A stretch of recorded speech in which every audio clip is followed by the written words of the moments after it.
생각을 바꾸니.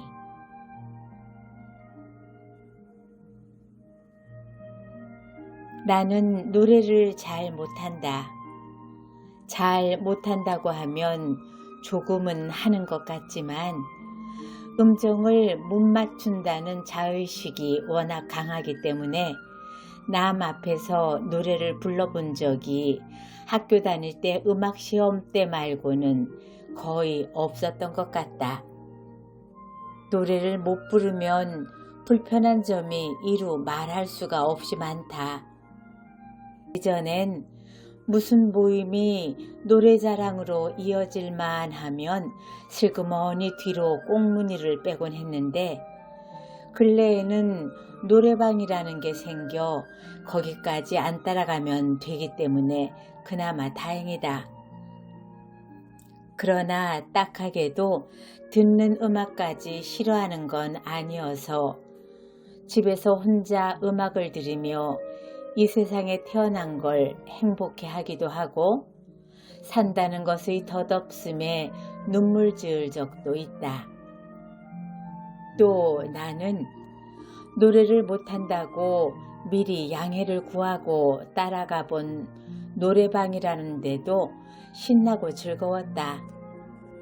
잘 부르는 노래에 장단도 맞춰주고 박수치고 즐거워해주기만 해도 구박은 안 받게 된 것은 세상이 온통 마이크만 잡았다 하면 놓기 싫어하는 사람들 천지가 되고 말았기 때문일 것이다. 국민 가수라는 소리가 나올 만큼 제각기 자신 있는 레퍼토리를 음반 한 장 분량은 갖고 있는 터에 뭐하러 못 부른다는 사람까지 마이크 앞으로 끌어내겠는가. 노래방을 좋아한다고까지는 못해도 노래를 시키면 어쩌나 하는 경계심은 안 품어도 되는 편한 장소로 여기고 있었는데 일전에 따라가 본 노래방은 그게 아니었다.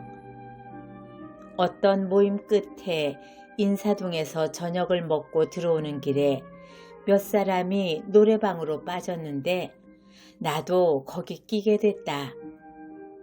집이 같은 방향이어서 차를 얻어 탈 수 있는 이가 그쪽으로 붙기에 나도 자연스럽게 그쪽으로 합류하게 된 것이었다. 그러나 그 일행은 내가 노래도 안 하면서 거기 끼어 앉아 있다는 걸 참을 수 없어 했다. 그렇다고 슬그머니 빠져나오려는 것을 묵인해 주는 것도 아니었다. 처음에는 좀 짓궂은 사람들한테 걸렸구나 하는 정도로 참아내려고 했는데 점점 집요하게 온갖 수를 다 써가며 남의 자존심을 건드렸다. 그들은 그런 대로 재미가 있을지 몰라도 당하는 쪽에선 고문과 같았다. 나중에는 참다 못해 너네들한테는 노래할 자유가 있는데 나한테는 왜 안 할 자유가 없냐 하고 외치고 말았다. 너무 진지하게 외쳤던지 나름대로 흥청거리던 분위기가 일순 서먹해지고 말았다. 그제서야 아차 싶었지만 한번 뱉은 말은 주워 담아지는 게 아니었다. 나는 나의 유치함에 치가 떨려 어쩔 줄을 몰랐다. 그 고약한 기분은 다음 날까지 계속됐다. 7, 80년대를 끽소리 한마디 못하고 살아남은 주제에 고작 노래방에서 웬 자유식이나. 그 생각만 하면 창피하고 혐오스러워서 닭살이 돋을 것 같았다. 그런 자기 혐오는 나는 왜 노래도 못할까 하는 열등감으로 이어져 온종일 우울했다. 그러고 있는데 고등학교 동창한테서 오랜만에 전화가 걸려왔다.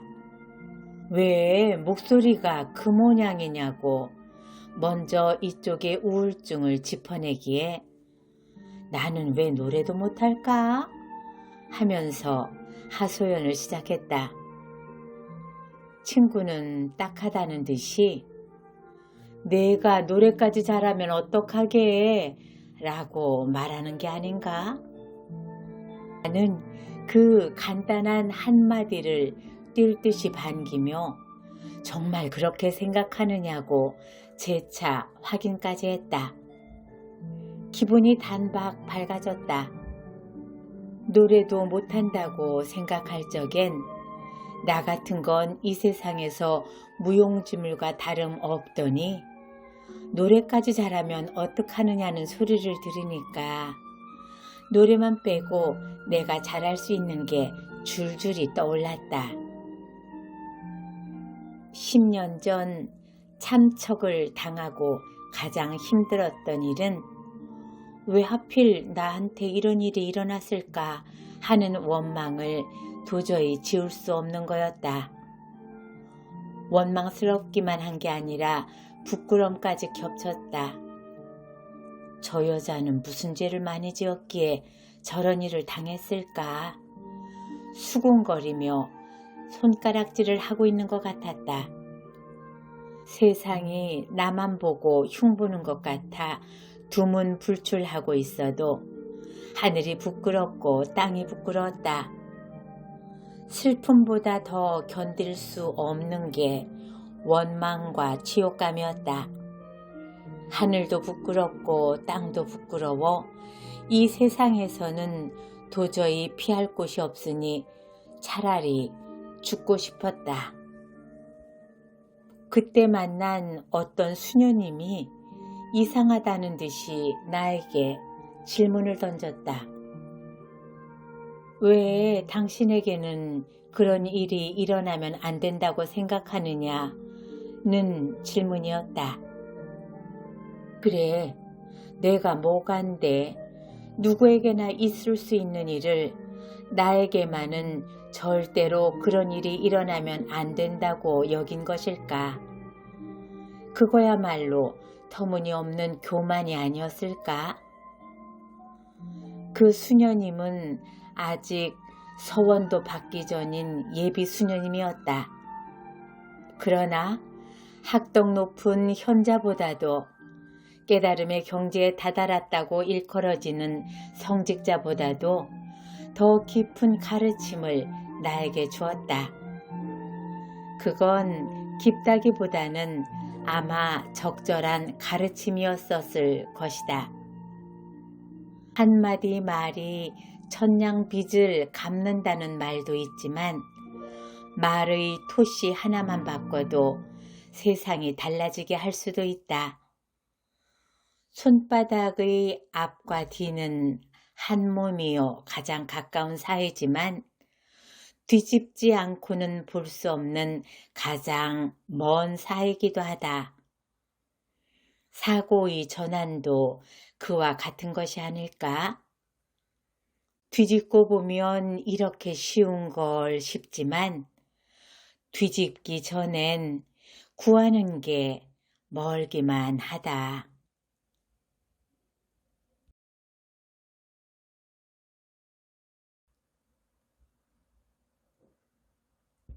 행복하게 사는 법. 젊은이들 앞에서 늙은이 티를 내기는 싫지만 나이를 먹는 것처럼 누구에게나 공평하게 닥치는 피할 수 없는 운명도 없는 것 같습니다. 그래서 부끄러워할 것도 자랑할 것도 없이 내가 요즘 겪고 있는 노쇠 현상 중에 하나를 솔직하게 털어놓으려고 합니다. 워낙에 초저녁 잠이 많고 아침 잠이 없는 소위 아침형 인간에 속했는데 그게 요즘 더 심각해져서 9시 뉴스를 보다가 반도 못 보고 잠자리에 듭니다. 그러고는 새벽 4, 5시만 되면 깨어납니다. 아마 6시간쯤은 꿈 없는 단잠을 자는 것 같습니다. 전에는 그렇게까지 일찍 일어나지 않았고 눈 뜨자마자 시계 먼저 보면서 이른 아침이면 시간을 번 것처럼 옳았구나 벌떡 일어나 어제 못다 한 일들, 주로 원고 쓰는 일이지만 계속하다가 해 뜨면 마당에 나가 잔디 사이에 잡초 뽑기, 새로 핀 화초하고 눈 맞추기 등 정원일을 하며 부지런을 떨었습니다. 찾아오는 사람도 걸려오는 전화도 없는 아침 시간엔 머리도 맑아 그 시간을 가장 능률적으로 보람있게 보낼 수가 있는 걸 은근히 자랑스럽게 여겼지요. 그 시간에 내려서 마시는 원두커피 향은 또 왜 그리 좋은지 이 맛에 살아. 한낱 커피 향을 가지고 그렇게 외치고 싶기까지 했습니다. 그러나 근래 몇 년 사이에 그 버릇도 많이 바뀌게 되었습니다. 새벽부터 부지런 떠는 일 없이 마냥 자리에 누워 게으름을 피우게 됩니다. 누워서 두서없이 하는 생각은 앞으로의 계획이나 소망이 아니라 주로 지난날의 추억이고 그 중에도 현재의 나에서 가까운 지난날이 아니라 아주 먼 어린 날의 추억입니다. 최근의 일은 어제 일도 잘 기억 못하는 주제에 어릴 적 일은 세세한 것까지 잘 생각이 납니다. 그래도 다행인 것은 내가 반추하는 건 주로 사랑받은 기억입니다. 문명과는 동떨어진 농사짓고 길쌈하고 호롱불 켜고 바느질하고 사는 산골 벽촌에서 태어났습니다. 물질적으로 넉넉하지 못했을 뿐 아니라 아버지를 일찍 여의었으니 요새 말로 하면 결손 가정이었지요. 부족한 것 천지였습니다. 넉넉한 건 오직 사랑이었습니다. 아무리 생각해도 미움받거나 야단맞은 기억은 없고 칭찬받고 귀여움받은 생각밖에 나는 게 없습니다. 그게 이른 새벽 잠 달아난 늙은이 마음을 한없이 행복하게 해줍니다. 어린 날의 추억이 아무리 달콤하다 해도 기억이 미치는 한도는 대여섯 살까지가 고작이고 젖먹일 때 일이나 그 이전 태어날 때 처음 본 가족이나 이 세상의 첫 인상을 기억하는 사람은 아무도 없을 것입니다. 그러나 나는 그것까지도 기억하고 있다고 생각하는 게 어머니로부터 들은 이야기 때문입니다. 초등학교 들어가고 나서입니다. 내가 초등학교에 입학한 30년대에는 일제 식민지 치하였습니다. 창씨 개명은 하기 전이었지만 한문으로 된 우리 이름을 일본식으로 발음해서 불렀습니다. 학교 가기 전에 집에서 꼭 배워가야 할 것이 자기 성명을 한문으로 쓰는 거였습니다. 선생님이 출석부 부를 때도 물론 그 한문 이름을 일본식 발음으로 바꿔 불렀지요. 1학년 때에도 시험 치는 일이 잦아 시험지에 이름을 쓸 때마다 나는 고민도 되고 짜증도 났습니다. 복잡하고 획수가 많은 내 한자 이름은 성명을 기입하라고 마련된 네모난 빈칸을 빠져나오기 십상이었기 때문입니다. 집에 가서 엄마한테 내 이름이 너무 어렵다고 불평을 늘어놓았더니 엄마가 하시는 말씀이 나는 밤 12시에 태어났는데 여아를 순산했다는 소식을 들은 할아버지와 아버지 두 분이 그때부터 밤새 머리를 맞대고 옥편을 찾아가며 지으신 이름이 내 이름이라는 거였습니다. 그 후 다시는 내 이름에 대한 불평을 안 하게 되었습니다. 불평은커녕 새 생명을 좋은 이름으로 축복해 주려고 머리를 맞대고 고민했을 두 남자. 점잖고 엄하기로 집안에서뿐 아니라 마을에서도 알아주는 상투튼 할아버지와 젊은 아버지를 떠올리면 내가 이 세상에서 태어날 때부터 존중받고 사랑받았다는 확신이 들었습니다. 그 시절만 해도 남녀 차별을 많이 할 때였습니다. 특히 시골에서는 더했습니다. 시골 동무들 중에는 갓난이, 섭섭이 등 어린 마음에도 아무렇게나 성의 없이 지은 것 같은 이름을 가진 애도 많았습니다. 그런 아이들에 비해 나는 특별한 대접을 받고 태어난 것처럼 느꼈고 아버지의 얼굴도 모르지만 나는 결코 불쌍하지 않다고 스스로 위로하고 존중할 수 있는 자부심이 되었습니다. 아버지는 일찍 여였지만 조부모님과 두 숙부님 내외와 고모까지 한 집에서 사는 대가족이었습니다. 사촌이 생기기 전까지 집안에 어린애가 나 하나뿐이어서 귀염도 많이 받았지만 어리광이 심하고 음식을 많이 가리고 누가 조금만 나한테 언짢게 해도 할머니한테 일러바치는 질 나쁜 고자질쟁이였던 것 같습니다. 한번 울기 시작하면 목이 쉴 때까지 그치지 않는 고약한 성질 때문에 애먹은 얘기를 숙모들한테 많이 들었습니다. 그런 나쁜 버릇을 서서히 고쳐준 것도 엄마였다고 생각합니다. 학교 갔다 와서 동무들하고 싸우거나 이지매를 당한 얘기를 하면서 그 동무를 미워하고 욕하면 엄마는 내 역성을 드는 대신 그러지 말고 그 동무 좋은 점을 한 가지라도 찾아보라고 며칠이 걸리더라도 그런 마음으로 동무를 대하면 반드시 한두 가지는 좋은 점이 보일 거라고 하셨습니다.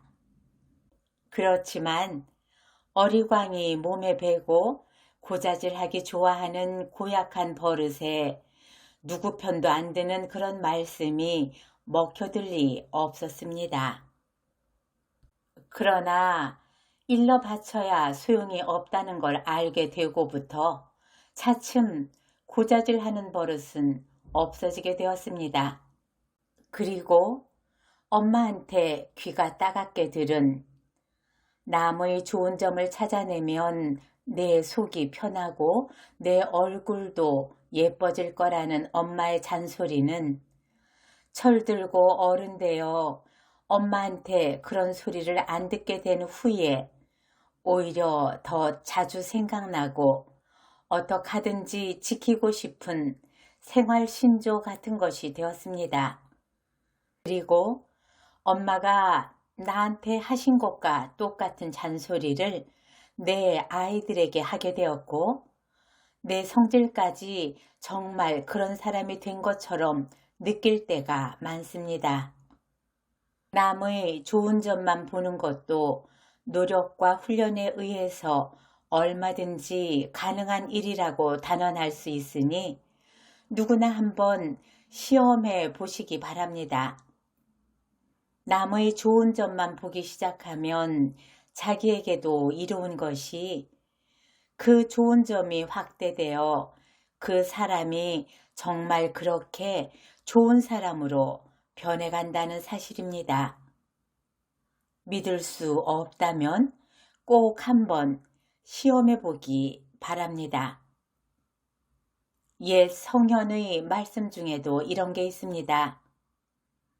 이 세상 만물 중에 쓸모없는 물건은 없다.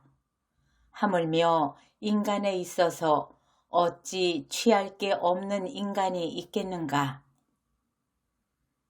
아무짝에도 쓸모없는 인간이 있다면 그건 아무도 그의 쓸모를 발견해 주지 않았기 때문입니다.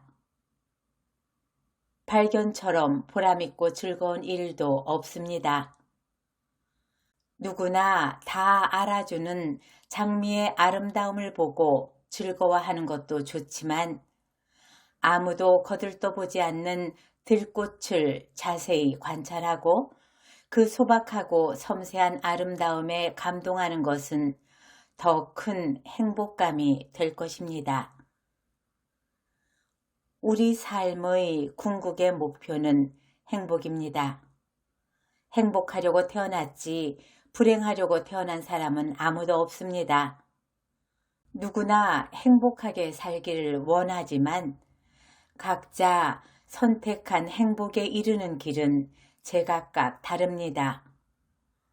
돈만 많이 벌면 행복해지리라 믿는 사람이 있는가 하면 출세하여 권력자가 되면 행복해지리라 믿는 사람도 있습니다. 그리하여 누구는 돈을 벌기 위해 일상의 사소한 기쁨은 희생하고 일만 하다가 저녁이면 돈을 세는 것으로 하루를 마감합니다.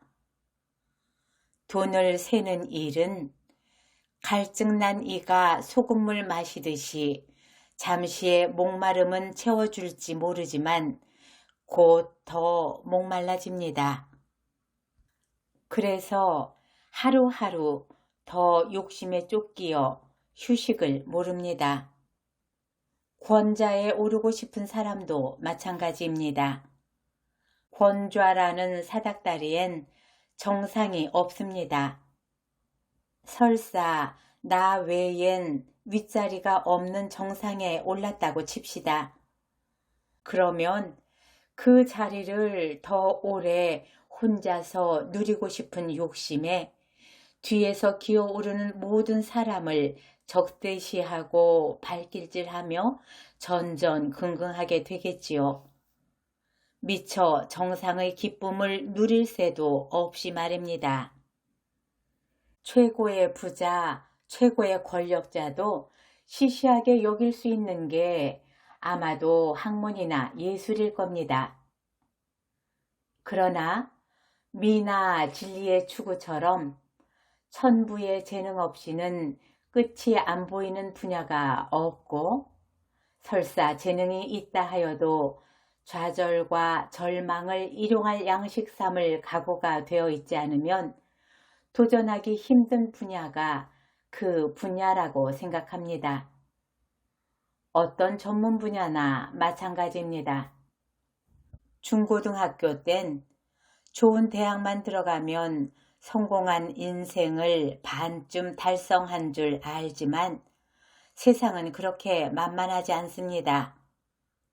세상 사람이 알아주는 대학을 나올수록 가족이나 세상 사람의 기대치도 높아집니다. 기대에 못 미칠 때 인류학벌이 도리어 열등감이 됩니다. 열등감처럼 자신을 불행하게 하는 게 없는데 그건 그 사람이 처음에 우월감의 맛을 보았기 때문입니다. 으스대는 쾌감을 알기 때문에 아무도 안 알아주는 입장을 참아내지 못하는 겁니다. 부자가 되거나 권력을 잡거나 전문 분야에서 두각을 나타내는 것이 개인의 특별한 능력이듯이 행복해지는 것도 일종의 능력입니다. 그리고 그 능력은 성공한 소수의 천부적 재능과는 달리 우리 인간 모두의 보편적인 능력입니다. 창조주는 우리가 행복하길 바라고 창조하셨고 행복해 할 수 있는 조건을 다 갖춰주셨습니다. 나이 먹어가면서 그게 눈에 보이고 실감으로 느껴지는데 그게 연륜이고 나이값인가 봅니다. 하늘이 낸 것 같은 천재도 성공의 절정에서 세상의 인정이나 갈채를 한 몸에 받는다 해도 그 성취감은 순간이고 그 과정은 길고 고됩니다. 인생도 등산이나 마찬가지로 오르막길은 길고 절정의 입지는 좁고 누리는 시간도 순간적이니까요. 이왕이면 과정도 행복해야 하지 않을까요? 인생은 결국 과정의 연속일 뿐 결말이 있는 게 아닙니다. 과정을 행복하게 하는 법이 가족이나 친척, 친구, 이웃 등 만나는 사람과의 인간관계를 원활하게 하는 것입니다. 모든 불행의 원인은 인간관계가 원활치 못하는 데서 비롯됩니다. 내가 남을 미워하면 반드시 그도 나를 미워하게 되어 있습니다. 남이 나를 좋아하지 않는다고, 나는 잘못한 거 없는데 그가 나를 싫어한다고 여기는 불행감의 거의 다는 자신에게 있습니다. 자신이 그를 좋아하지 않고 나쁜 점만 보고 기억했기 때문입니다. 아무에게도 사랑받지 못하는 사람처럼 불쌍한 사람은 없습니다. 그건 곧 사랑을 할 줄 모르는 사람처럼 불쌍한 사람은 없다는 소리와 다름이 없습니다. 처음에도 말했듯이 인간 관계 속에서 남의 좋은 점을 발견해 버릇하면 그 사람이 좋은 사람이 되어 나를 행복하게 해주는 기적이 일어납니다. 서로 사랑하게 되는 거지요. 사랑받을 만한 구석이 하나도 없는 사람은 이 세상에 없습니다. 그런 사람을 하나님이 창조하셨을 리가 없습니다. 현재의 인간관계에서뿐 아니라 지나간 날의 추억 중에서도 사랑받은 기억처럼 오래가고 우리를 살맛나게 하고 행복하게 하는 건 없습니다. 인생이란 과정의 연속일 뿐 이만하면 됐다 싶은 목적지가 있는 건 아닙니다. 하루하루를 행복하게 사는 게 곧 성공한 인생입니다. 서로 사랑하라고 예수님도 말씀하셨고 김수환 추기경님도 말씀하셨습니다. 그 말씀은 너희들 모두 행복하라는 말씀과 다름없을 것입니다.